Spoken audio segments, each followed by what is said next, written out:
और चलिए आज की हम पहली बड़ी खबर की बात कर लेते हैं। तो पहली बड़ी खबर कौन सी है, नजर डालिए। आतंक की आटा चक्की। जी हां, यह सबसे ताजा मामला है। किस तरह इसको कैसे कनेक्ट करेंगे, क्योंकि दिल्ली में धमाके के बाद ये आग 10 नवंबर 2025 की अभी तस्वीरें आप देख पा रहे हैं, लेकिन आतंकी आटा चक्की का ये कनेक्शन क्या है, ये इंपॉर्टेंट है, क्योंकि जिस धमाके ने देश की राजधानी दिल्ली को दहला कर रख दिया, अब पता है उसका बारूद एक आटा चक्की में पिसा गया था। यानी कि विस्फोटक को बारूद और बम में बदलने के लिए आतंकवादियों ने आटा चक्की का इस्तेमाल किया। जी हां, इसलिए यह इंपॉर्टेंट थी, कड़ी को जोड़कर आपको दिखाएं। और इंपॉर्टेंट यह है कि इसके जरिए कहना क्या चाह रहे थे और कैसे तैयारी और किस किस की भूमिका रही, ये आगे सब कुछ बताने जा रहे हैं। लेकिन आपको हम दिखा देते हैं आतंकवादियों के चेहरे। ये नजर डालिए, ये 4 चेहरे आपको हम दिखा रहे हैं। इन चेहरों को गौर से आप देख लीजिए, इन पर नजर डालिए, जिनमें डॉक्टर उमर तो आत्मघाती हमले में शामिल था, लेकिन उसके साथ ही डॉक्टर शाहीन मुजम्मिल और मौलवी इरफान का भी इसमें बड़ा किरदार था, बड़ा रोल था। अब अगली तस्वीर पर नजर डालिए जल्दी से। इनमें टेरर की लेडी कमांडर डॉक्टर शाहीन, ये जो आपको नजर आ रही है, इसको देख लीजिए। अब आपको बता दें, कल ही 10 दिनों के लिए एनआईए के रिमांड में इसे भेज दिया गया, क्योंकि यही डॉक्टर शाहीन आतंकवादियों की ऐसी फौज बनाने में लगी थी जो देश को दहला सके। और मसूद अजहर की आतंकी कमांडर शाहीन मिशन काफिर पर थी। नाम भी रखा गया था मिशन का काफिर, और जिसका इशारा क्या सरहद पार से आया था, ये इंपॉर्टेंट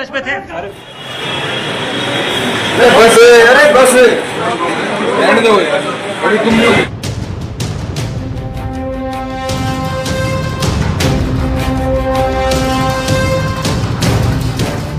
बनने वाली थी लेडी डॉक्टर की टेरर टीम, होने वाले थे धमाकों पर धमाके। बुर्के के पीछे वो मंसूबा छिपा था जो हिंदुस्तान में तहलका मचा दे। इसी लेडी कमांडर शाहीन ने जैश के सरगना आतंकी मसूद अजहर का ख्वाब पूरा करने का जिम्मा उठाया था, क्योंकि मसूद अपने इरादे पहले ही जाहिर कर चुका था। कराची में गया, बहनों ने खत लिखे, मुसलमान नौजवान नहीं निकलता, हमारी तश्कील कर दीजिए जैश की तरफ से, हम बम बांध के जाएंगी और जाके धमाका करेंगी, हम बम बांध के जाएंगी और जाके धमाका करेंगी। मैंने कहा मेरी बहनों, तुम्हारे भाई अभी जिंदा हैं, इंशाअल्लाह ये काम हमने करना है, बम बांधना हमारे लिए कोई मुश्किल काम नहीं। मसूद अजहर ने भड़काया और आतंक की बुर्का ब्रिगेड खड़ी होने लगी। कमांडर बनी डॉक्टर शाहीन, जो एक दो नहीं अपने जैसी सैकड़ों महिलाओं को आतंक की भट्टी में झोंकने का खाका तैयार कर चुकी थी। और अब आतंक की जो शाहीन की फिदाइन फैक्ट्री है, इसका कनेक्शन क्या है, जरा आपको कर दे अपडेट। नजर डालिए खास बातें क्या हैं। इंपॉर्टेंट है कि डॉक्टर शाहीन की चैट से आतंकी मंसूबों पर बहुत बड़ा खुलासा हुआ। अब सूत्र क्या बता रहे हैं, सूत्रों के मुताबिक डॉक्टर शाहीन और उसका आतंकी टेरर नेटवर्क डॉक्टर्स की छोटी छोटी टीम बनाने में लगा हुआ था। नेटवर्क मार्केटिंग में जैसे मेंबर की अलग टीम होती है, उसी तर्ज पर डॉक्टर शाहीन भी टीम बनाने में लगी हुई थी। डॉक्टर शाहीन को 5-5 लोगों की टीम बनानी होती थी और ऐसी हर टीम का एक टीम लीडर बनाया गया था। टीम लीडर को हेड ऑफ डिपार्टमेंट यानी एचओडी कोड दिया गया और शाहीन के प्लान के मुताबिक वो सिर्फ एचओडी से ही बात करती। टीम के बाकी 4 सदस्यों से शाहीन नहीं बल्कि एचओडी बात करता था। इसके पीछे मकसद था आतंकी नेटवर्क को बचाए रखना, क्योंकि टीम में अगर कोई एक सदस्य पकड़ा जाता तो एजेंसियों के सामने पूरा आतंकी नेटवर्क या आतंकी प्लान एक्सपोज नहीं होता, क्योंकि एक टीम के बारे में दूसरी टीम को कुछ नहीं पता था, ना ये लोग एक दूसरे के नाम जानते और ना कभी मिलते थे। यानी शाहीन स्लीपर सेल की तरह डॉक्टर सेल भी तैयार कर रही थी। ये खुलासा बड़ा। इसके अलावा शाहीन मिशन काफिर पर भी काम कर रही थी और इसके लिए शाहीन ऐसी मुस्लिम लड़कियों की तलाश में थी जो कि 14 से 18 साल की हों, गौर करिएगा, और तलाकशुदा या फिर परिवार से दूर रहती हों, क्योंकि इनका ब्रेन वॉश करके इन्हें मानव बम आसान बना देना होता था। और ऐसी लड़कियों की खोज और ट्रेनिंग का काम शाहीन का ही था, इसकी जिम्मेदारी थी। अब एजेंसियां शाहीन की टीम और उसके नेटवर्क को अब खंगालने का काम कर रही हैं बाकायदा।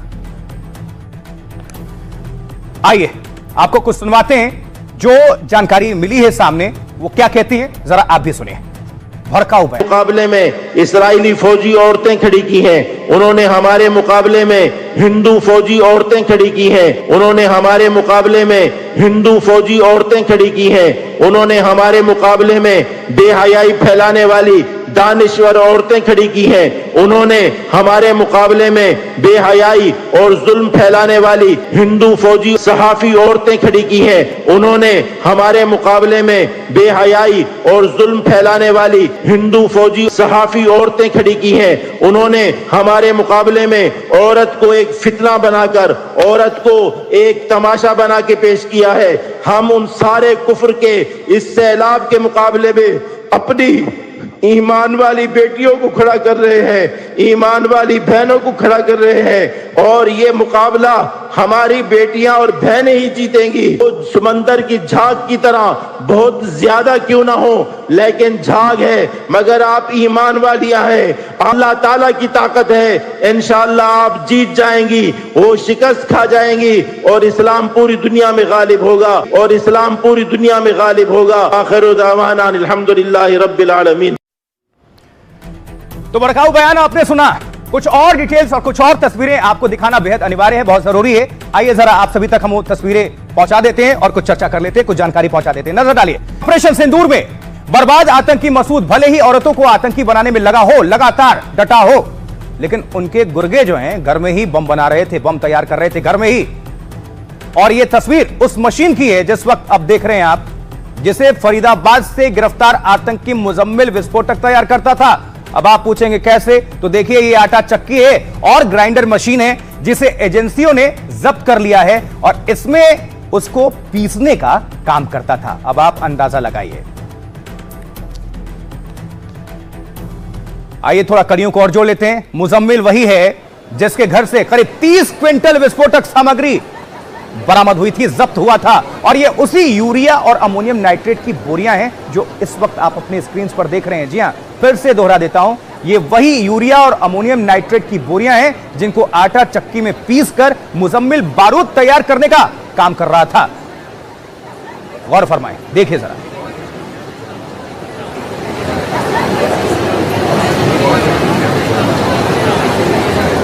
अब थोड़ा आपको दिखा देते हैं और समझा देते हैं कि आतंक की आटा चक्की कैसी थी। ये आतंक के आटा चक्की फैक्ट्री कही, नजर डालिए। आइए दिखा देते हैं फटाक से कि अल फलाह यूनिवर्सिटी के जिस डॉक्टर को पकड़ा गया था, वो आतंकी डॉक्टर आटा चक्की से विस्फोटक बना रहा था। आटा चक्की से आतंकी डॉक्टर मुजम्मिल को लेकर बहुत बड़ा खुलासा हुआ है कि वो घर में धमाके का सामान यानी बारूद तैयार कर रहा था और एक तरह से आटा चक्की को बम बनाने की मशीन बना दिया गया था। और यह खुलासा खुद डॉक्टर मुजम्मिल ने पूछताछ में किया है, किसी और ने नहीं किया है। बड़ी बात यह है, एजेंसियों के सामने उसने ड्राइवर शब्बीर का नाम लिया था और उसकी निशानदेही पर फरीदाबाद के धौज गांव में छापेमारी हुई। तब शब्बीर के घर से आटा चक्की और रिफाइनर मशीन मिली और दावा है कि इसी मशीन में डॉक्टर मुजम्मिल यूरिया पीसता था। आपको दिखा भी रहे हैं, ये पूरी फैक्ट्री एक डमी के तौर पर किस तरह से तैयार किया गया होगा, जिसके जरिए वो यूरिया से अमोनियम नाइट्रेट को अलग करता और फिर मशीन से रिफाइन करता और उसमें केमिकल मिलाता, और उसने केमिकल अल फलाह यूनिवर्सिटी के लैब से चुराया था। इसी केमिकल को अमोनियम नाइट्रेट में मिलाकर विस्फोटक तैयार करता था और यह काम वो धौज गांव में हॉस्टल के कमरा नंबर 15 में करता था, जहां से पुलिस को 9 नवंबर को 358 किलो विस्फोटक मिला था। यानी रूम नंबर 15, कमरा नंबर 15 को मुजम्मिल ने बारूदी फैक्ट्री बना लिया था या समझ लिया था। अब दावा है कि उसने विस्फोटक बनाना पाकिस्तानी हैंडलर उसे सिखाते थे, क्योंकि आतंकी हैंडलर ही इन्हें बम बनाने के वीडियोस भी भेजते थे, जिसके जरिए ये बम बनाने का काम करता था सीखने के बाद। देखिए, जब हमने आतंक की इस आटा चक्की पर एक्सपर्ट से बातचीत की कि आखिर कैसे मशीनों के जरिए घर में विस्फोटक तैयार किया जा रहा था, तो सुनिए जरा रिटायर्ड कर्नल RSN सिंह ने इसको लेकर क्या कुछ कहा है।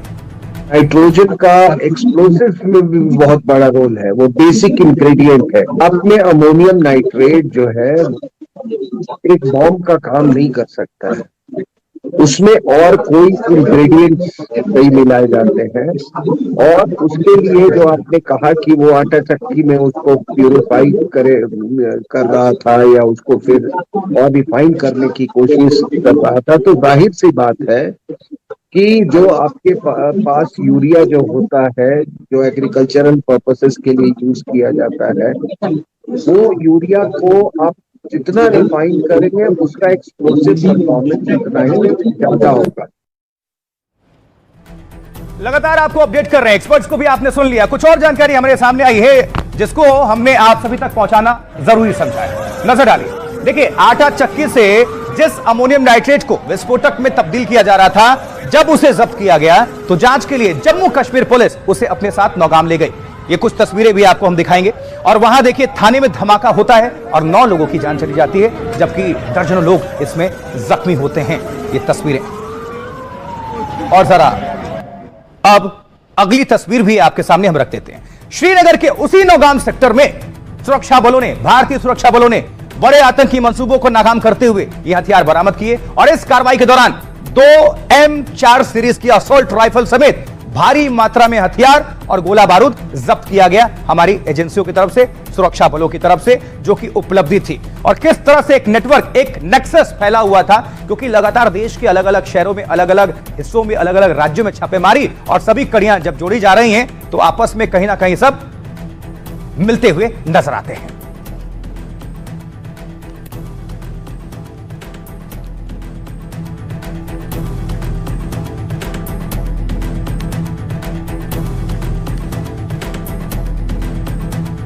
अब कुछ और डिटेल्स आप सभी तक रखना और पहुंचाना बहुत जरूरी है। किस तरह से जो ये हमने तैयार किया है, ग्राफिक्स दिखाने का मकसद ये, मौलाना ये जो बीच में बैठा हुआ है आप देख पा रहे हैं ये सामने, ठीक। अब यहां पर आतंकी बैठे हुए हैं और जो मीटिंग होती है, क्या था इसके बारे में अपडेट। दिल्ली धमाके का मास्टरमाइंड इरफान को यह माना जा रहा है और वो बैठा हुआ है, आप देख पा रहे हैं। आतंकवादियों की मीटिंग होती है मस्जिद के अंदर से, हथियार समेत। कहने को यह मस्जिद, लेकिन यहां बैठे कौन थे? आतंकी और उनके आका, जो कि मीटिंग करते हैं। और आपको बता दें, जम्मू कश्मीर के शोपियां का ये रहने वाला है। इरफान ने हमले के लिए डॉक्टर्स का नेटवर्क तैयार किया था, खड़ा किया था, और एनआईए ने पूछताछ की और पूछताछ में आतंकी इरफान ने बहुत बड़ा खुलासा किया। क्या? मस्जिद के भीतर आतंकवादियों के मजमे और हथियार पर इसने बोला है। सूत्र बता रहे हैं कि इरफान ने AK-47 का राज उगल दिया। दरअसल 2022 में मुजम्मिल ने मौलाना इरफान की मुलाकात और डॉक्टर आदिल अहमद और फिदाइन हमलावर उमर से कराई थी। कड़ियां जोड़िए, ये तीनों ही अंसार गजावत उल हिंद गुट से प्रभावित थे, इंस्पायर थे। और इरफान ने बताया कि ये उससे मिलने मस्जिद आए थे। अब दावा है अक्टूबर 2023 में दोनों मस्जिद अली में मिलने पहुंचे और जब इरफान से मिले तो इनके बैग में AK-47 राइफल मौजूद थी। मस्जिद अली में ही AK-47 का बैरल साफ करके ये चले गए। और अगले महीने नवंबर 2023 में आदिल फिर से AK-47 लेकर पहुंचता है और थोड़ी देर के बाद डॉक्टर मुजम्मिल और डॉक्टर शाहीन भी वहां पहुंच जाती है। मुलाकात के बाद जाते समय हथियार इरफान के पास छोड़ दिया जाता है, लेकिन अगले दिन आदिल फिर से आया और AK-47 लेकर गया। कुछ दिन पहले आदिल की अलमारी से हथियार भी बरामद हुआ था। मौलवी इरफान ने कबूला है कि उसने दूसरों को भी हथियार मुहैया करवाए हैं और पता किया जा रहा है कि क्या इरफान को हथियार पाकिस्तानी हैंडलर्स ने भेजे थे। ये पूरी कड़ियां। और अब आपको अगली तस्वीर भी दिखा देते हैं। ये कड़ियां हमने जोड़ी, पूरी कोशिश की कि समझा दें। देखिए, जम्मू कश्मीर ही नहीं, दिल्ली धमाके की जांच में हरियाणा की मस्जिद का कनेक्शन भी सामने आ रहा है, क्योंकि एजेंसियों ने गुरुग्राम के सोना की इसी मस्जिद से मौलाना और शिक्षक को उठाया है। ये तस्वीर आपके सामने हम रख रहे हैं। यही मस्जिद है जहां 2 लोग हिरासत में लिए गए, उनसे कड़ी पूछताछ चल रही है और कड़ियां और नेक्सस जोड़ने का काम जारी है।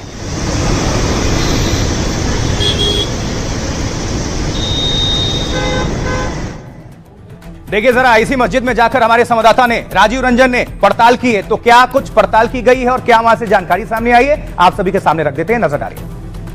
रायपुर गांव है, वहां की शाही मस्जिद से भी एक इमाम तैयद हुसैन और फरहान नाम के एक शख्स को हरियाणा के क्राइम ब्रांच ने पकड़ा है। इनके ऊपर आरोप यह है कि चूंकि उमर जो है, जो इस बम धमाके का आरोपी है, वो इसी जो मेरे ठीक पीछे मस्जिद है वहां पर नमाज पढ़ने आता था और इन लोगों से बात वो करता। वो यहाँ से तकरीबन जो है वो 15 किलोमीटर दूर है, तो यही वजह है। और ये जो जगह पड़ती है यहाँ से पिनगवा, जहाँ पर वो विस्फोटक खरीदा गया, वो भी 30 से 35 किलोमीटर दूर है। और अब उमर का जो तालिबानी प्लान है वो क्या है, क्या कहता है, देखिए जरा। उमर से कनेक्शन के शक में जिन दो लोगों को पकड़ा गया है, ये वो मौलाना तैयब हुसैन और फरहान, दोनों बाप बेटे हैं। कड़ियां जोड़िए, उर्दू शिक्षक फरहान और हुसैन नू के धासेड़ा गांव के रहने वाले हैं ये, और दोनों को सोना के रायपुर गांव की मस्जिद से उठाया गया था, हिरासत में लिया गया था, क्योंकि यहीं पर दिल्ली धमाका करने वाला उमर आता जाता था। और दावा है कि घर से दूर होने के बावजूद उमर यहां पर नमाज पढ़ता था। एजेंसियां पता कर रही हैं लगातार कि क्या उमर की दोनों से बातचीत हुई थी, मेल मुलाकात हुई थी, क्योंकि आतंकी डॉक्टर उमर लोगों का ब्रेन वॉश करने में लगातार लगा हुआ था। डॉक्टर उमर आत्मघाती मिशन के लिए हमलावर तैयार करता था, और दावे के मुताबिक उमर कट्टरता बढ़ाने वाले वीडियोस भी तैयार करता था, बनाता था। अब उसने चरमपंथी विचारधारा को बढ़ावा देने के कई वीडियोस तैयार किए। यह भी है जो जानकारी आई है, जिसमें वो इस्लाम और अल्लाह के नाम का हवाला देता हुआ नजर आया। तालिबान का उदाहरण देकर भारत के खिलाफ भड़काने का काम करता था, उकसाने का काम करता था, और उसने कहा था कि तालिबान ने महाशक्तियों को उजाड़ा। अगर मुट्ठी भर मुजाहिदीन रूस अमेरिका को हरा सकते हैं तो आप भी कर सकते हैं, जरूरत बस अल्लाह पर ईमान की है। इस्लाम का प्रभाव बताकर वो पेशेवर युवाओं को टारगेट करने का काम करता था, और आपको बता दें एनक्रिप्टेड ऐप के जरिए वीडियो शेयर करता ताकि ये पकड़ा ना जा सके, ये किसी के शक में ना आए। उमर के आपको बता दें साथियों के मोबाइल से उसके भेजे 12 वीडियोस मिले हैं, खुलासे हो रहे हैं, जानकारी आ रही है। पूरे नेटवर्क से जुड़े करीब 200 वीडियोस मिलने का दावा किया जा रहा है, और हमास की तरह ड्रोन और रॉकेट लॉन्चर के वीडियोस भी मिले हैं। तो किस तरह से कड़ियां जोड़ रहे हैं, खुलासे हो रहे हैं, जांच आगे बढ़ रही है, आप सभी तक हम पहुंचा रहे हैं। अब देखिए, उमर के आतंकी मंसूबों का पता मस्जिद के मौलाना को था या नहीं, यह तो जांच में पता चलेगा, लेकिन हिरासत में लिए दोनों शख्स के परिजन उन्हें निर्दोष बता रहे हैं। हालांकि हर जो परिवार है, माता पिता यही कहता है। सुनिए जरा, देखिए जरा। उनको पकड़ा गया, जब पता चला दिल्ली में ऐसे कुछ कहानी हो गई है तो वो लेके गए उनको। अब पहले वो साहब को लेके गए थे, तकरीबन 8 बजे के बाद में फिर वो दोबारा आए, बीवी आरत वहाँ लेके गए हैं, और उनके लड़का फरहान और वो एक उस्ताद राशिद साहब उनको लेके गए। सर देखो, मस्जिद ऑन रोड होती है, मस्जिद में हजारों लोग आते हैं, नमाज पढ़ते हैं। मस्जिद देखो, कहीं भी जाकर कोई नमाज पढ़ता है तो मस्जिद में कोई रोकता नहीं नमाज पढ़ने वाले को। सबसे पहले तो जो ये वाकया हुआ है लाल किले पर, उसकी मजम्मत करते हैं। दूसरा ये जो उसमें इन्वॉल्व है उनको कड़ी से कड़ी सजा होनी चाहिए। अगर मस्जिद में डॉक्टर उमर नमाज करी, उसमें CCTV कैमरा लगे, उसको ले गई पुलिस, देखते हैं फिर मस्जिद में ले जाओ, नमाज पढ़ सकता, कोई और पढ़ सकता, उसको मना थोड़ा किया गया किसी। क्या उम्मीद करते हैं सरकार से या सरकार से? प्रशासन से न्याय की उम्मीद है। तो कड़ियों को जोड़िए और ये समझिए कि दिल्ली ब्लास्ट के लिए किस तरह से मस्जिद का इस्तेमाल किया गया, शिक्षा के मंदिर का इस्तेमाल किया गया, यानी यूनिवर्सिटी का, और किस किस आटा चक्की का। आप सोचिए जरा, आतंक का ये राह, आतंक का ये अड्डा। आइए कुछ डिटेल्स आपको पहुंचाते हैं, क्योंकि ये बहुत जरूरी है। दिल्ली ब्लास्ट के बाद सिर्फ मस्जिद ही नहीं, मदरसों पर भी जांच की तलवार लटकी हुई है। ये देख रहे हैं ना आप, उत्तर प्रदेश में ATS काफी एक्टिव है, और मदरसा चलाने वालों में हड़कंप मच गया है इसको लेकर। जांच अब तो गोरखपुर के मदरसों तक जा पहुंची है, लेकिन यहां पर ताला लटका हुआ है, यही दिखा रहे हैं आपको। देखिए जरा, ताला जड़ा हुआ है, मदरसे पर ताला लटका मिला, गोरखपुर उत्तर प्रदेश। लेकिन एजेंसी पूरी तरह से एक्टिव मोड में, सक्रिय मोड में, पुलिस हो या फिर देश की जितनी भी एजेंसियां, सबकी निगाहें हैं इस पर। कोई भी टेरर लिंक, कोई भी कनेक्शन कहीं से भी आता है, नेस्तनाबूद करना है।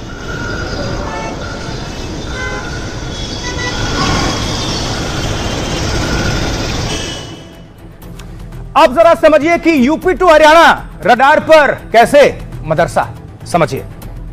देखिए, उत्तर प्रदेश से लेकर हरियाणा तक मदरसों में जांच चल रही है तेजी के साथ, क्योंकि उत्तर प्रदेश में आतंकी नेटवर्क होने का शक है। यहां से हिरासत में भी तो लिए गए, जिसके बाद ATS कई जिलों से डिटेल्स मांग रही है, खंगाल रही है। गोरखपुर में भी ATS ने मदरसों की जानकारी मांगी है, क्योंकि यह मुख्यमंत्री की सिटी है गोरखपुर, और सीमावर्ती जिला भी है। नेपाल बॉर्डर गोरखपुर से मात्र 100 किलोमीटर की दूरी पर स्थित है, और बॉर्डर एरिया में कुछ मदरसे अवैध तरीके से चल रहे हैं, पनप रहे हैं। कई अवैध मदरसों पर योगी का बुलडोजर भी चल चुका है, यानी हंटर चला है।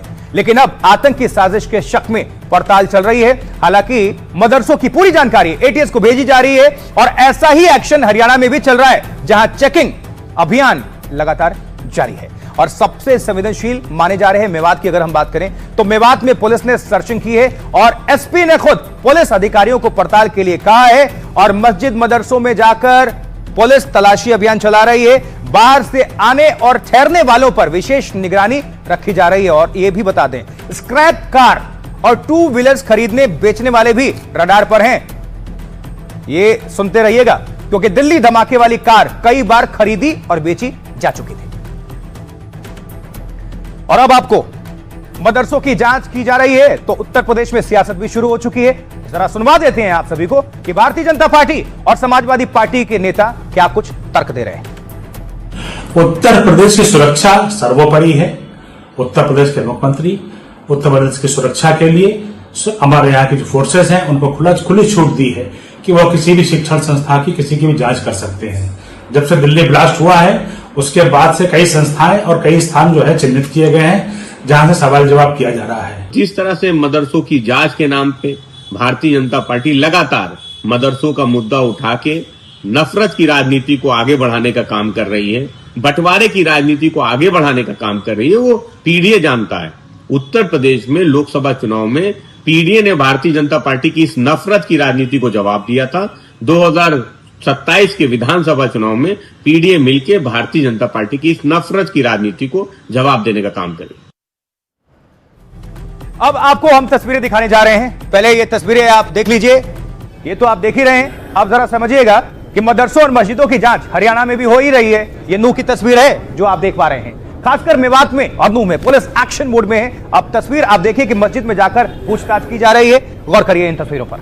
मस्जिद हो या मदरसे, तलाशी अभियान जोरों पर है और खुद पुलिस के जो बड़े अधिकारी है वहां पर पहुंच रहे हैं और मदरसा संचालकों से या फिर मौलवी से पूछताछ चल रही है। हर एक एंगल से, हर एक सिलसिले में कौन आया, कौन ठहरा, कौन बाहर से आया और कोई भी अगर एंगल निकलता है तो उस पर एक्शन होगा। यूपी टू हरियाणा मदरसों की पड़ताल से मौलाना भड़क चुके हैं तो उधर संत समाज कड़े एक्शन की डिमांड कर रहा है दोनों तरफ से। की जांच तो बहुत ही आवश्यक है और मदरसों में सीसीटीवी कैमरा वॉच वाले लगने चाहिए जिससे पता चल जाएगा ये मौलाना बच्चों को क्या शिक्षा दे रहे हैं। मदरसों में आतंकवादी छुपते हैं, मदरसों में हथियार छुपाए जाते हैं, मदरसों में पत्थर छुपाए जाते हैं और मदरसों में ऐसे बच्चों को तालीम दी जाती है कि उनको कट्टरवाद सिखाया जाता है। तो मदरसों की तो जांच होना बहुत ही आवश्यक है और मैं तो ये कहना चाहता हूँ संपूर्ण भारतवर्ष के मदरसों की जांच होनी चाहिए। बड़ा ही अफसोस होता है ऐसे लोगों पर जो मदरसे को आतंकवाद से जोड़ते हैं या जो है मदरसे की जांच की बात करते हैं। भाई मदरसा ही क्यों, तमाम ही लोगों की जांच होनी चाहिए। जो भी संदिग्ध पाया जाता है उसको कड़ी से कड़ी सजा मिलनी चाहिए। आतंकवाद का कोई मजहब नहीं होता और मजहब इस्लाम आतंकवाद का सख्त मुखालिफ है। तो ये बहुत अच्छी बात है कि आपकी शिक्षा किसके लिए हो रही है ये दिखाना बहुत जरूरी है।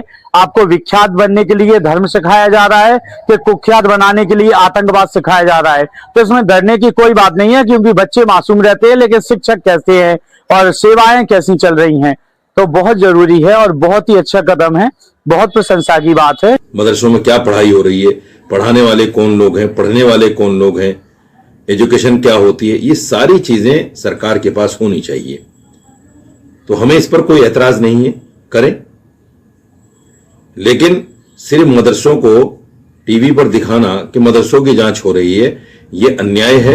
अमूमन देखा जाता है मदरसों में जांच के दौरान कि फंडिंग का जो नेटवर्क है वो बाहर से होता है। इस प्रकार की जांच में किसी भी मौलवी, मौलाना या किसी को भी हमको लगता है हस्तक्षेप नहीं करना चाहिए और जांच में सहयोग देना चाहिए ताकि किसी प्रकार की भविष्य में अराजकता या अनेक प्रकार की जो असुविधाएं परेशानियां होते हैं उनसे बचा जा सके। हुकूमत को चाहिए कि वो अपना फैसला बदले, पुनर्विचार करे अपने फैसले पर और एटीएस से कोई जांच न कराई जाए। जांच कराई जाए, हम जांच का स्वागत करेंगे अगर अल्पसंख्यक विभाग के द्वारा जांच कराई जाती है।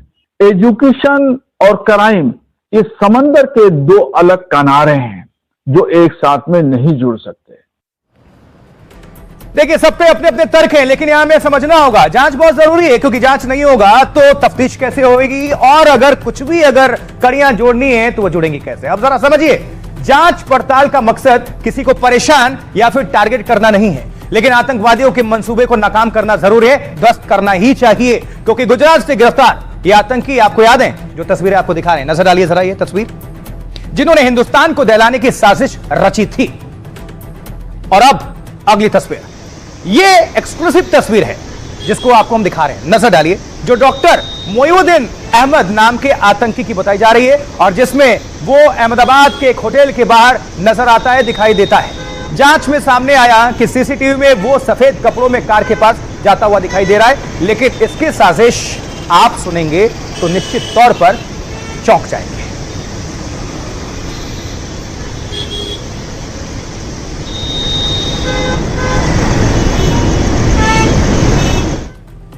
अब सीधा आपको समझाते हैं। आईएसआई के जिन 3 आतंकवादियों को गुजरात एटीएस ने पकड़ा है, वो भारत में कई जगह बड़े हमले करने की फिराक में थे, प्लानिंग में थे। दावा है कि मुख्य आतंकी डॉक्टर मोइनुद्दीन बड़ी तैयारी में था और वो राइसिन नाम के जहर से केमिकल अटैक करना चाहता था। जी हां, खतरनाक जहर है। आईएसआईएस के इन आतंकवादियों के टारगेट पर भारत के धार्मिक स्थल थे, पर्यटक स्थल थे।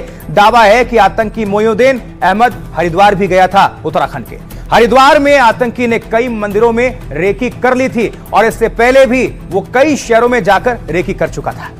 7 नवंबर को उसका एक सीसीटीवी फुटेज सामने आता है जिसमें मोइनुद्दीन अहमदाबाद के होटल के बाहर देखा गया, नजर आया। दावा है यहां पर कि अहमदाबाद में हथियार लेने ये पहुंचा था आतंकी और वो अपने मंसूबों में कामयाब होता उससे पहले ही दबोच लिया गया। उसके साथ एटीएस ने 2 आतंकवादियों को बनासकांठा से पकड़ा था और जिसमें से एक आतंकी ने दूसरे को पार्सल भेजा था। अब क्या इसमें विस्फोटक या फिर संदिग्ध सामग्री थी, इसकी जांच जारी है, क्योंकि एक आतंकी के घर से आईएसआईएस का झंडा और डिजिटल सबूत बरामद हुए थे। आतंकवादियों से मिले सबूतों के आधार पर एटीएस जांच करने में जुट चुकी है। अब लगातार हमारा मकसद है कि आप सभी को अपडेट कर देना। अब आगे बढ़ लेते हैं, आप सभी को आगे लिए चलते हैं, क्योंकि बिहार, अब वहां पर बात, यह आतंकी नेटवर्क की बात हो गई जो कि पूरी तफ्तीश जारी है और आपको अपडेट भी कर रहे हैं। बिहार की बात कर रहे हैं। बिहार के बाद कई राज्यों में एसआईआर हो रहे हैं और इसके बाद घुसपैठियों में भगदड़ मच चुकी है। आइए कुछ आपको दे देते हैं एसआईआर को लेकर क्या घमासान चल रहा है, यह जानना बहुत जरूरी है, क्योंकि बिहार के बाद देश के कई राज्यों में वोटर रिवीजन की प्रक्रिया चल रही है। पश्चिम बंगाल से लेकर तमिलनाडु तक एसआईआर की प्रक्रिया आगे बढ़ाई जा रही है। इसको लेकर हलचल भी है। ये भारत बांग्लादेश बॉर्डर की तस्वीरें हैं जो आप अभी देख पा रहे हैं। ये देखिए जरा, यहां पर हलचल है। लेकिन भारत बांग्लादेश बॉर्डर से ये हैरान कर देने वाली तस्वीर आई, एसआईआर के बाद घुसपैठिए बांग्लादेश भागने की फिराक में। अगर आप गड़बड़ी नहीं करते हैं या गड़बड़ नहीं है तो भाग क्यों रहे हैं? अब यहीं पर सवाल है, समझ लीजिए, इसी में जवाब है। एसआईआर का ऐसा खौफ है कि जल्द से जल्द भारत छोड़ना चाहते हैं ये लोग। बंगाल में एसआईआर को लेकर भगदड़ मच चुकी है और बांग्लादेश भागने का काम कर रहे हैं लगातार ये घुसपैठिए। घुसपैठिए वही कि जो आपके घर में घुस आए हो जबरदस्ती।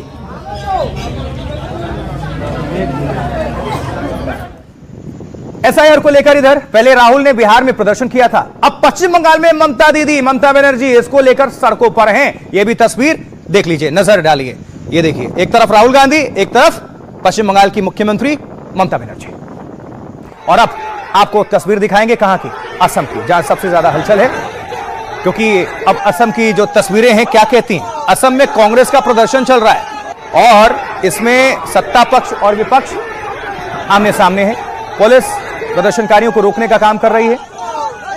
तो बिहार में करारी शिकस्त के बाद कांग्रेस वोट चोरी के मुद्दे पर देश भर में प्रदर्शन कर रही है।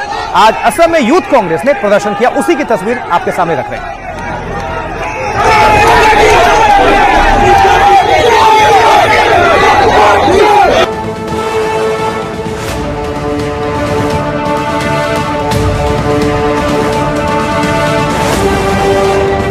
बिहार ने बंगाल में भाजपा की विजय का रास्ता भी बना दिया है।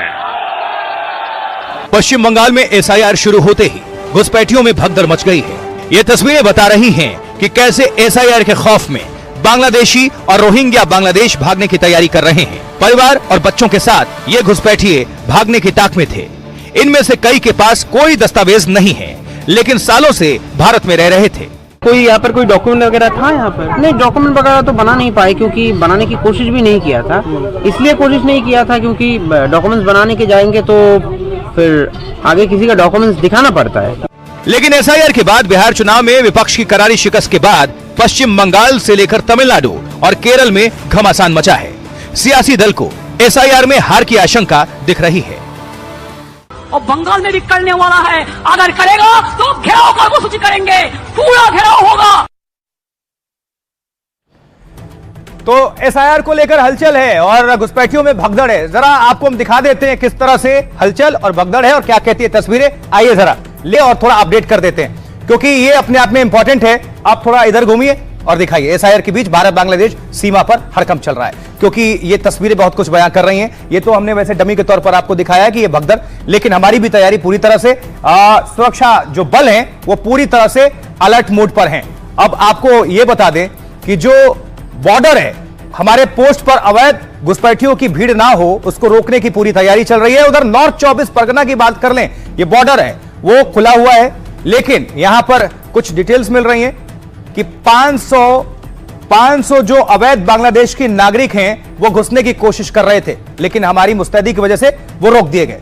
और वो हालांकि बांग्लादेश जल्द से जल्द अब लौटना चाहते हैं। पहले भारत आना चाह रहे थे और अब सख्ती के बाद बांग्लादेश लौटना चाहते हैं। ये तो स्थिति है, लेकिन इनके पास दस्तावेज नहीं था, इलीगल थे, और इसलिए हम कह रहे हैं कि घुसपैठिए हैं और इनको एसआईआर का इतना खौफ, इतना भगदड़ है कि ये लोग घबराए हुए हैं।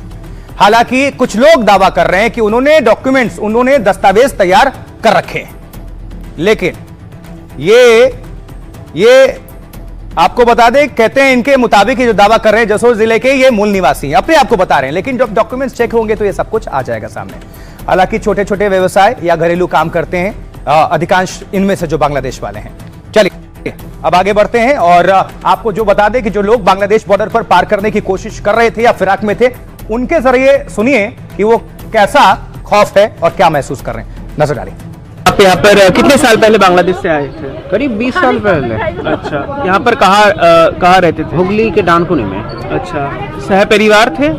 हाँ, परिवार में सब है उसमें। हाँ, तो क्या कामकाज होता था यहाँ पर? आप क्या काम? कुछ तो मैं नहीं करता था, पापा करते थे काम, क्योंकि मेरा आंखों का डॉक्टर दिखाने के लिए यहाँ आए हुए थे। हम इनलीगल तरीके से आए थे, बट फिर आने के बाद जाने का मौका नहीं मिला, इसलिए 20 साल रह गए थे इधर। क्या नाम है आपका? मेहदी हसन अहमद।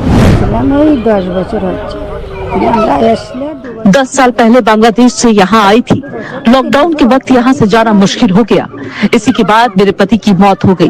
मेरा जन्म बांग्लादेश में हुआ है। बांग्लादेश बाड़ी? मैं यहाँ कामकाज के सिलसिले में आया था। बांग्लादेश में घर बनाने के लिए पैसे जुटा रहा था। रोजी रोटी के लिए काफी मेहनत करनी पड़ी। यहाँ का हमारा कोई वोटर आईडी नहीं है। मेरे सारे दस्तावेज बांग्लादेश के हैं।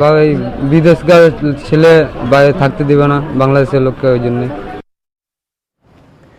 अब कुछ और तस्वीर दिखाएंगे कोलकाता से। जी हां, कोलकाता में कई जगहों पर एसआईआर का काम तेजी के साथ चल रहा है। कुछ तस्वीरें देखिए जरा, हलचल किस तरह से है। अब बीएलओ घर घर जाकर लोगों से जानकारी इकट्ठा करने का काम कर रहे हैं। ये तस्वीरें आप पश्चिम बंगाल कोलकाता से आई हैं, उनको दिखा रहे हैं आपको। बंगाल में कहां बढ़ गए वोटर्स, ये भी देखने वाली बात होगी। लेकिन केंद्र सरकार भी लेकर और इलेक्शन कमीशन भी पूरी तरह से चुस्त है, दुरुस्त है।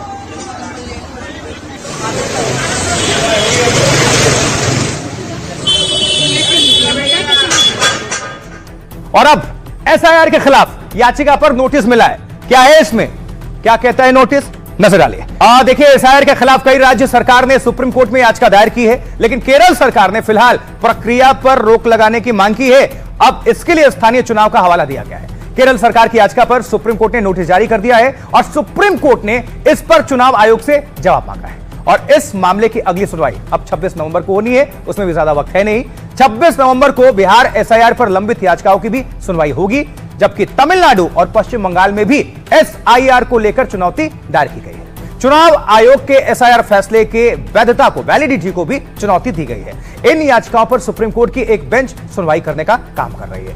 उत्तर प्रदेश के बाराबंकी से कांग्रेस के सांसद हैं, तो कांग्रेस के सांसद ने भी एसआईआर प्रक्रिया को चैलेंज किया है, चुनौती दी है। तनुज पुनिया की याचिका पर भी कोर्ट ने चुनाव आयोग को नोटिस जारी किया है। तो किस किस ने नोटिस याचिका लगाई या फिर क्या है नोटिस में, ये सब कुछ आपको हमने डिटेल्स सुनवा दी, रख दी। एसआईआर, आखिर एसआईआर को लेकर विपक्ष विरोध क्यों कर रहा है, ये सबसे इंपॉर्टेंट पहलू है। हमने लोगों से इसको लेकर सवाल जवाब किए हैं, क्या कहना है आम लोगों का, सुनिए जरा इसको लेकर। विरोध कर रहे हैं, गलत कर रहे हैं, ये तो हर 5 साल में होता ही है, ये इसमें विरोध करना तो उनका गलत है। इस समय बहुत ज्यादा घुसपैठिए देश में आ चुके हैं और 12 राज्यों में इसको लागू कर दिया गया है और हर वर्ष स्पेशल समरी रिवीजन होता ही है मतदाता में सूची में। अब ये केवल इसलिए हो रहा है कि आपको ये बताना पड़ेगा कि मैं भारत का नागरिक हूं। देखिए, अब विपक्ष कहने हैं, उनका कहना है वो उनके साथ है क्योंकि सबका सोचना अलग है, लेकिन अगर being a part of a youth तो उसके लिए ये स्टेप बहुत जरूरी है, क्योंकि आगे ही क्लियर नहीं होगा सिटीजनशिप और वोट की राइट ही क्लियर नहीं होगा तो आगे फिर कैसे बढ़ेंगे। इसको अच्छा से ट्रीटमेंट होना चाहिए, कौन इधर का है कौन बाहर का है, इसका ट्रीटमेंट अच्छा होना चाहिए। हाँ, जेन्युइन वोटर को रखना चाहिए, जो अनलीगल वोटर है तो उसको तो खत्म करना चाहिए। क्योंकि होना क्या चाहिए, क्या हो रहा है वही तो हो रहा है जो पहले होता था। अगर मैं किसी चीज को रिकंस्ट्रक्शन कर रहा हूँ, रीचेक कर रहा हूँ, तो फिर क्या दिक्कत है? आप पे डॉक्यूमेंट से दिखाइए ना। हम कह रहे हैं आप थे मतदाता है, हम मान रहे हैं, आप डॉक्यूमेंट दिखाइए, अगर है तो हम आपको रख रहे हैं, अगर आप नहीं है तो ऑब्वियस आपको भाग जाना पड़ेगा देश से। अगर जो कर रहे हैं वो सही है, ठीक है, जो इलीगल है वो लोग चले जा रहे हैं, मतलब ये आए कैसे, क्वेश्चन नहीं है बस। जिसके पास आईडी प्रूफ बिल्कुल सही तरीके से होगा वो इंडियन होगा, जो बाहर का होगा तो बाहर से बाहर ही जाएगा।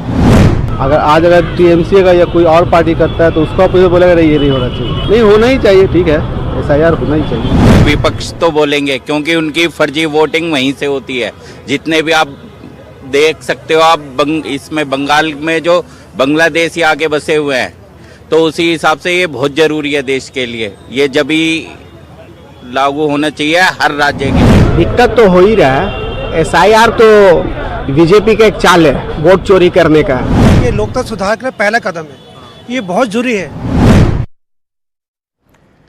और अब देखिए, ममता बनर्जी लगातार एसआईआर के विरोध में है, सड़कों पर भी है। ममता ने इसको लेकर चुनाव आयोग को चिट्ठी भी लिखी है और ये विरोध प्रदर्शन कर रही हैं। लेकिन हम ये जानना चाहेंगे, आप सभी ये जानना चाहेंगे कि ममता ने जो चिट्ठी लिखी है उसमें क्या है। आइए कुछ आपको हम जानकारी पहुंचा देते हो। ममता बनर्जी कह रही हैं, हम नजर डालिए। ममता बनर्जी कह रही हैं, ममता ने बंगाल में एसआईआर को लेकर चुनाव आयोग को पत्र लिखा है। अब क्या लिखा है, इसके अंदर यह है कि जो प्रक्रिया चल रही है जिसमें अराजकता और खतरा पैदा हो रहा है, मैं आपको लिखने के लिए मजबूर हूं क्योंकि पश्चिम बंगाल में हालात बहुत ही खतरनाक स्टेज पर पहुंच चुका है। यह ममता बनर्जी कह रही हैं। जिस तरह से यह काम अधिकारियों और नागरिकों पर थोपा जा रहा है वो ना सिर्फ बिना प्लान के और अस्त व्यस्त है बल्कि खतरनाक भी है। ममता बनर्जी के मुताबिक कहती हैं, बेसिक तैयारी, सही प्लानिंग या साफ कम्युनिकेशन की कमी ने पहले दिन से ही इस प्रोसेस को कमजोर कर दिया है। वोटर से उनके रोजगार के कामों के बीच मिलना लगभग नामुमकिन है। इस वजह से यह काम स्ट्रक्चर के हिसाब से ठीक नहीं है। जबरदस्ती के तरीके बंद करें, सही ट्रेनिंग और सपोर्ट दें। उधर गृह मंत्री अमित शाह ने भी इनको जवाब दिया है। जवाबी पलटवार में अमित शाह ने बिना ममता का नाम लिए बगैर हमला बोल दिया है। कहते हैं, भारत में घुसपैठ को रोकना न केवल देश की सुरक्षा के लिए जरूरी है बल्कि देश की लोकतांत्रिक व्यवस्था को प्रदूषित होने से बचाने के लिए भी घुसपैठ को रोकना जरूरी है। दुर्भाग्य की बात है कि कुछ राजनीतिक दल इन घुसपैठियों को बचाने के लिए यात्रा लेकर निकले हैं और चुनाव आयोग द्वारा मतदाता सूची में जो शुद्धिकरण का काम चल रहा है इसके खिलाफ है। तो एक तरफ ममता बनर्जी और दूसरी तरफ गृहमंत्री अमित शाह, दोनों ने क्या कुछ कहा, कैसे जवाब दिया और क्या पलटवार हुआ, यह सब कुछ आपको हमने दिखा दिया। तो एक तरफ बिहार के नतीजों से विपक्ष एसआईआर के खिलाफ हमलावर है, तो वहीं बीजेपी का अपना अगला मिशन बंगाल है। अब सुनिए जरा क्या कह रहे हैं प्रधानमंत्री नरेंद्र मोदी और ममता बनर्जी, दोनों को सुनवाएंगे। इलेक्शन कमीशन को चेयर को रेस्पेक्ट करते हैं, लेकिन जैसे बिहार में 40 लाखों का ज्यादा आदमी को नाम निकाल दिया और बंगाल में भी करने वाला है, अगर करेगा तो घेराव कर्मसूची करेंगे, पूरा घेराव होगा, पूरा आंदोलन होगा। हम नाम काटने नहीं देंगे, हम नाम डालने नहीं देंगे डिटेंशन कैंप में। गंगा जी यहाँ बिहार से बहते हुए ही बंगाल तक पहुंचती है। बिहार ने बंगाल में भाजपा की विजय का रास्ता भी बना दिया है। मैं बंगाल के भाइयों बहनों को भी आश्वस्त करता हूं, अब भाजपा आपके साथ मिलकर पश्चिम बंगाल से भी जंगल राज को उखाड़ फेंकेगी। अब जरा समझिए, ये जो घमासान हो रहा है, रार तकरार हो रही है, बंगाल के मुस्लिम बहुल इलाके में कैसे बढ़ गए हैं वोटर्स। ये जानना जरूरी है, आप भी जानना चाहेंगे, आइए कर देते हैं अपडेट। देखिए जरा, आपको यह बता देते हैं कि पश्चिम में घुसपैठियों पर इतना जोर क्यों है, क्योंकि चुनाव आयोग के आंकड़े क्या कहते हैं। बंगाल में मुस्लिम बहुल इलाकों में वोटर्स के बढ़ने का सच क्या है। नॉर्थ दिनाजपुर, मालदा, जलपाईगुड़ी हो, नॉर्थ 24 परगना हो या दक्षिण 24 परगना हो, बंगाल के सीमाई मुस्लिम बहुल इलाकों में वोटर्स बढ़े हैं। देश की तुलना में इन इलाकों में मतदाता दोगुना हो चुके हैं और चुनाव आयोग के आंकड़ों में हैरान करने वाला खुलासा भी हुआ है। क्या है? नॉर्थ दिनाजपुर में 2002 से 25 के बीच 105% वोटर्स बढ़ चुके हैं। 105% वोटर्स 2002 से 25 के बीच, मतलब नॉर्थ दिनाजपुर में वोटर दोगुने हो गए। मालदा में मतदाताओं की संख्या 95% बढ़ोतरी हुई। जलपाईगुड़ी में 82% तक मतदाता बढ़ चुके हैं और नॉर्थ 24 परगना में 83% तक वोटर्स बढ़ गए हैं। दक्षिणी 24 परगना में 72% ज्यादा वोटर्स हो चुके हैं। यह सब 2002 से 2025 के बीच के आंकड़े हैं, यानी कि 23 सालों के, और 23 सालों में 105%। हालांकि राजधानी कोलकाता में सिर्फ 4% वोटर्स ही बढ़े हैं। तो 2002 से 25 मतलब 23 साल, और 23 सालों में सिर्फ 4% ही वोटर बढ़े, जबकि नॉर्थ दिनाजपुर, मालदा में आंकड़े बहुत ज्यादा हैं, 100% से भी ज्यादा। जलपाईगुड़ी, नॉर्थ 24 परगना, दक्षिण 24 परगना भी बहुत आगे हैं। बंगाल में 2002 से 2025 के बीच कुल 67.28% वोटर्स बढ़े, जबकि पूरे देश में इसी 23 सालों में कितना, 49% वोटर्स बढ़े अधिकतम। मतलब बंगाल में बढ़ोतरी की दर राष्ट्रीय औसत से बहुत ज्यादा है, और इसी को लेकर बीजेपी घुसपैठ के आरोप लगाया करते हैं। तो घुसपैठ आखिर हो कैसे रहा है, घुसपैठिए देश कैसे आ जा रहे हैं। बीएसएफ के बॉर्डर सिक्योरिटी फोर्स के पूर्व एडीजी संजीव कृष्ण सूद इस पर क्या कह रहे हैं, आपको सुनना चाहिए, सुनिए। इलीगल माइग्रेंट्स आकर रहते हैं, अपने पेपर्स बनाते हैं, और उसके बाद जब पेपर्स बन जाते हैं तो वो फेंस गेट से क्रॉस कर जाते हैं। भारत के जो बीएसएफ के जवान हैं उनके पास कोई ऐसी टेक्नोलॉजी उपलब्ध नहीं है जिससे कि वो इन पेपर्स की जेन्युइननेस को असेस कर सके। एसआईआर की बात हमने कर ली, घुसपैठियों की बात कर ली, चलिए अब आगे बढ़ते हैं। आज भारत के लिए एक दुखद खबर, क्योंकि तेजस फाइटर जेट हादसे का शिकार हुआ। आइए कुछ तस्वीरें और की जो जानकारी है वो आप सभी को जरूर देखनी चाहिए, क्योंकि आज की सबसे बड़ी खबर रही तेजस फाइटर जेट हादसे का शिकार हुआ। दुबई एयर शो चल रहा था और वहां पर हमारा जो ये फाइटर जेट है वो क्रैश होता है, जोरदार धमाका होता है और पायलट का निधन होता है। ये एयर शो की तस्वीरें फिलहाल आपको हम दिखा रहे हैं।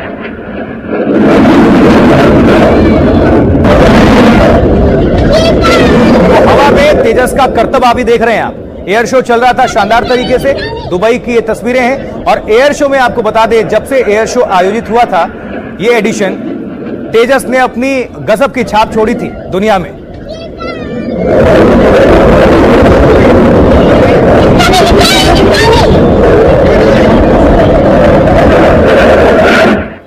और अब ये हादसे का शिकार कैसे हुआ जरा आप देखिए। बहुत ही दुर्भाग्यपूर्ण घटना, विचलित कर देने वाली तस्वीरें। अब आप देखिए दुबई के एयर शो की ये तस्वीर, जहां तेजस विमान हवा में गोते लगाकर करतब दिखा रहा था, लेकिन अचानक नीचे आता है। इसी बीच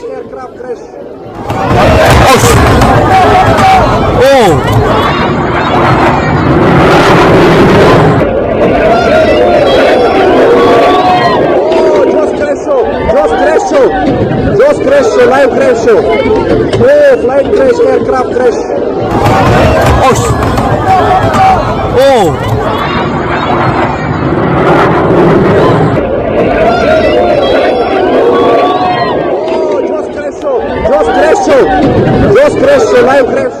और दुखद बात यह रही कि इस एयर शो में भारतीय वायुसेना के जाबाज विंग कमांडर नमांश सियाल की मौत हो गई, मृत्यु हो गई, निधन हुआ उनका। उनकी तस्वीर सामने आई है, ये हैं सियाल साहब।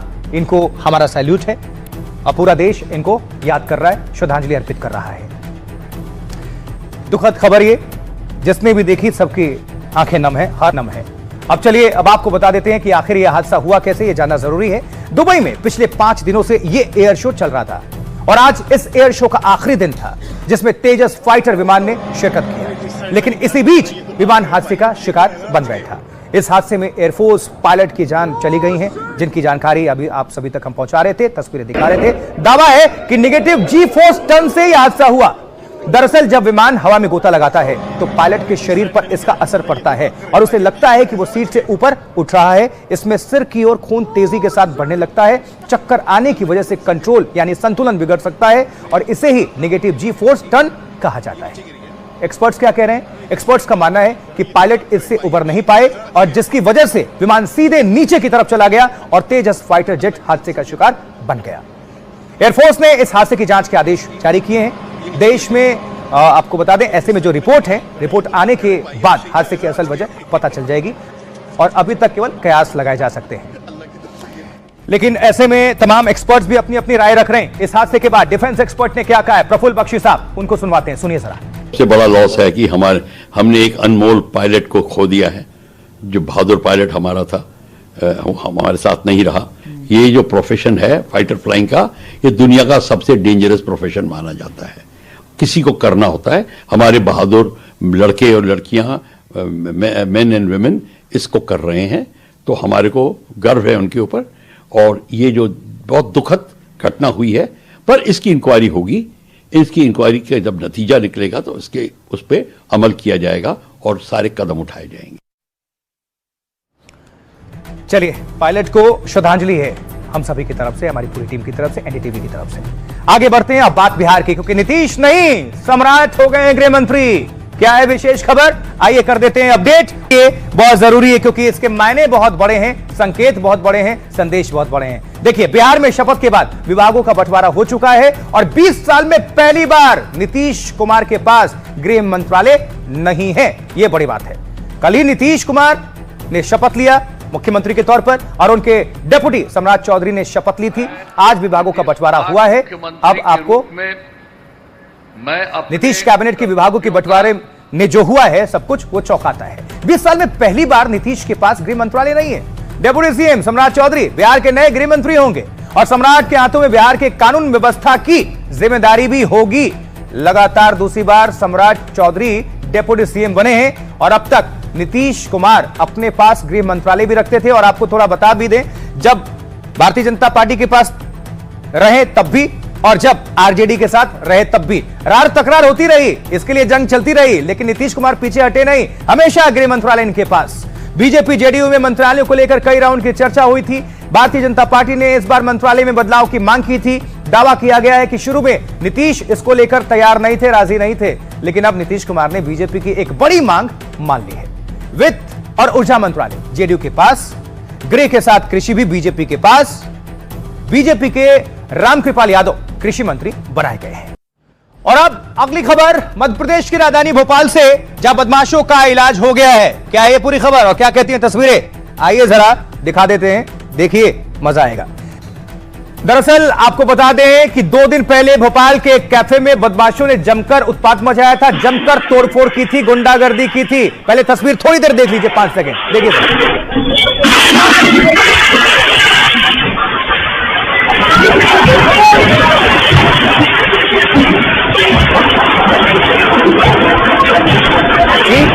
अब ये तस्वीर देख ली आपने, हमने क्यों कहा था कि मजा आएगा। अब रुकिए, थोड़ा इंतजार करिए, देखिए एक साथ 20 बदमाशों ने लोगों पर हमला बोला।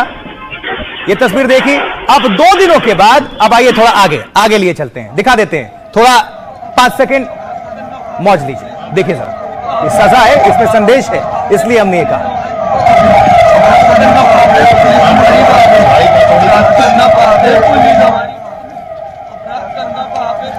ठीक, हमने बोला मजे लीजिए। अब देखिए जरा, 2 दिन के बाद पुलिस ने बदमाशों का इलाज कर दिया और इन सभी आरोपियों की परेड निकाल दी और सब अब क्या कह रहे हैं, सॉरी सर गलती हो गई, दोबारा जिंदगी में ऐसा कुछ नहीं करेंगे, माफ कर दो, कान पकड़कर लंगड़ाते हुए चल रहे हैं। यानी कि पुलिस ने ठीक से इलाज कर दिया, इसीलिए हमने कहा मौज लीजिए। चलिए देखिए रिपोर्ट।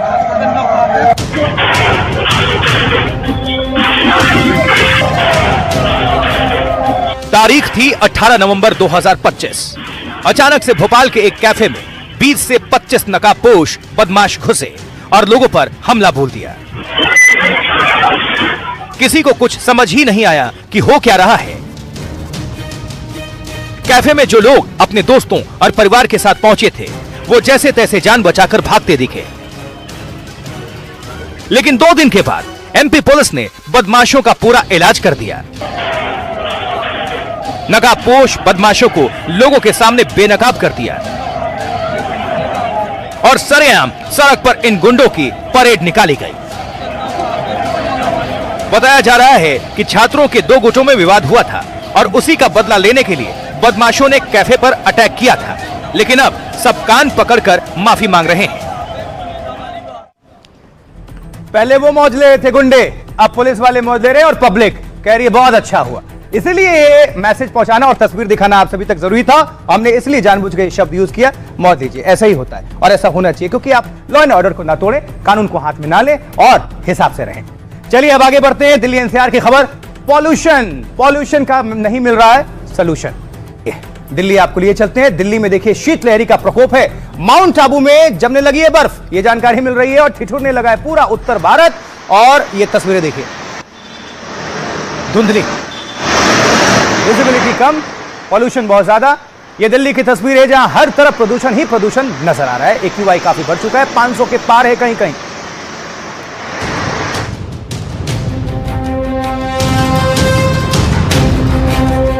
दिल्ली में बढ़ता प्रदूषण अब लोगों की सांसें फुलाने लगा है।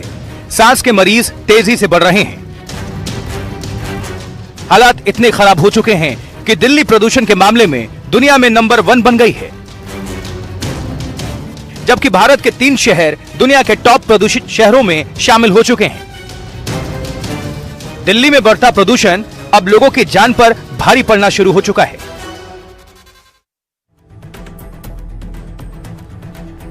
और अब देखिए दुनिया के वो 10 सबसे प्रदूषित शहर कौन से हैं, जानना चाहेंगे आप? देखिए दुनिया के टॉप 10 प्रदूषित शहर नजर डालिए। दिल्ली से शुरू कर लीजिए। उधर भारत का AQI लेवल कितना है अभी? 506। दिल्ली, राजधानी दिल्ली है देश की। उधर ताशकंद उज्बेकिस्तान, कितना है AQI? 251 वहां पर। लाहौर पाकिस्तान, AQI कितना है? 215। ढाका बांग्लादेश, कितना है AQI? 211। कोलकाता अपने भारत में AQI कितना है? 211। दुबई UAE में AQI air quality index 186। Karachi Pakistan का शहर, वहां पर AQI 183 है। सराजेवो बोस्निया AQI 170 है। मुंबई भारत AQI कितना है? वहां भी ठीक है 160। काहिरा मिस्र की बात करें, इजिप्ट, AQI 158 है। यानी कि भारत की राजधानी दिल्ली और दिल्ली का AQI जो है वो 500 के पार हो चुका है। यानी कि दुनिया के सबसे पॉल्यूशन वाले शहर में दिल्ली नंबर 1। अब आगे क्या है? अब आगे प्रदूषण में दिल्ली बन गई है गैस चैम्बर। कैसे? नजर डालिए।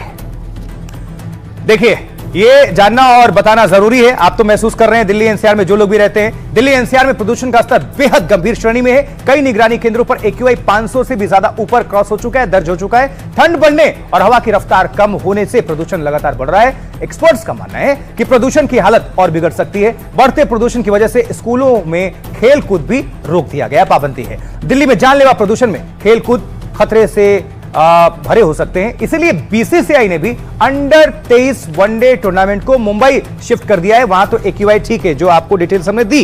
प्रदूषण की वजह से हवा में PM 2.5 के बारीक कण बढ़ रहे हैं। इससे हृदय रोग, कैंसर जैसी बीमारियों का खतरा बढ़ रहा है।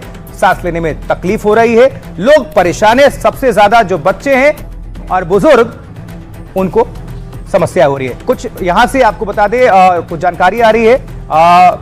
डॉक्टर्स जैसे डॉक्टर मयंक सक्सेना है, एडिशनल डायरेक्टर हैं, वो फोर्टिस नोएडा में क्या कह रहे हैं सुनवा देते हैं। घर से जब निकल रहे हैं तो हमें देखना होगा जिस जगह हम जा रहे हैं वहां पे हॉटस्पॉट तो नहीं पॉल्यूशन का। AQI कितना है? AQI जो कि अगर 200-300 से ज्यादा है तो मतलब वो एरिया में पॉल्यूशन का बहुत बड़ा इंपैक्ट आएगा। यहाँ पे आपको बहुत जरूरी है कि हम एक N95 मास्क का उपयोग करें। N95 मास्क जो कि आप प्रॉपरली लगाएं, जो कि इस तरह से दिखता है और अपने आप प्रॉपरली इसको कवर करें। जैसे हम कोविड के टाइम में लगाते थे, इसको ऐसे करके लगा के और टाइट करके अपना इसको आप लगा के अपने आप को पोल्यूशन से बाहर की हवा में सुरक्षित रख सकते हैं। चलिए और इसी खबर के साथ भारत की बात बताता हूं मैं। अभी के लिए इतना ही, आज के लिए इतना ही। मुझे आशुतोष चतुर्वेदी को आप दीजिए इजाजत। आप सभी दर्शकों का बहुत आभार और नमस्कार।